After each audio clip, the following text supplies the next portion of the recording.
شہر قائد میں بجلی کے بعد پانی کا بحران شدت اختیار کر گیا، پیاسے سڑکوں پر نکل آئے۔ ضلع وسطی فیڈرل بیریا کے علاقے عزیز آباد بلاک نمبر 2 میں پانی کی بندش پر علاقہ مکینوں کی جانب سے پے در پے احتجاج کا سلسلہ جاری ہے، مگر اس کے باوجود واٹر اینڈ سیوریج بورڈ کے کان پر جوں نہیں رنگی۔ آج پھر علاقہ مکینوں نے سڑک کو بند کر کے احتجاج کیا۔ سڑک بند ہونے کی وجہ سے گاڑیوں کی قطاریں لگ گئیں۔ علاقہ مکینوں نے شدید نعرے بازی کی۔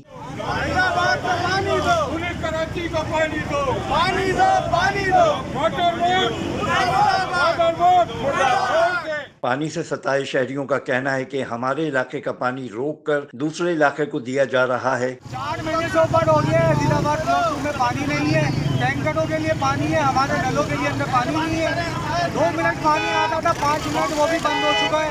مہربانی کر کے M D water board Sindh government پانی بحال کرے عزیز آباد بلاک 2 کا۔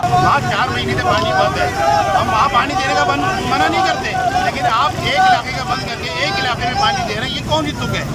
آپ پانی دیں پراپر طریقے سے دیں۔ 4 مہینے سے پریشان ہیں عزیز آباد بلاک 2 کے لوگ، 700 سے 750 گھر آتے ہیں اس کے اندر، جہاں پانی کی ایک بوند نہیں آ رہی۔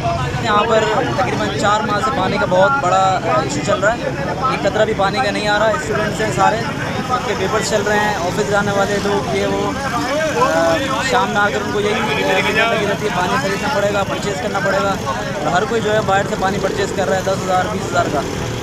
مہربانی کریں ہمارا جو ہے پانی بحال کریں۔ پریشان حال شہریوں کا دوران احتجاج کہنا تھا، جب ٹینکروں کے لیے پانی ہے تو ہمارے حصے کا پانی ہمیں کیوں نہیں دیا جا رہا؟ علاقہ مکینوں نے وزیر اعلیٰ سندھ سید مراد علی شاہ، میئر کراچی مرتضی وہاب اور واٹر اینڈ سیوریج بورڈ کے ایم ڈی سے اپیل کرتے ہوئے کہا فوری طور پر اس معاملے کا نوٹس لیتے ہوئے اس مسئلے کو حل کیا جائے۔ Afzal Khan, C110 news, Karachi. C110 news, خبر کی اصل خبر۔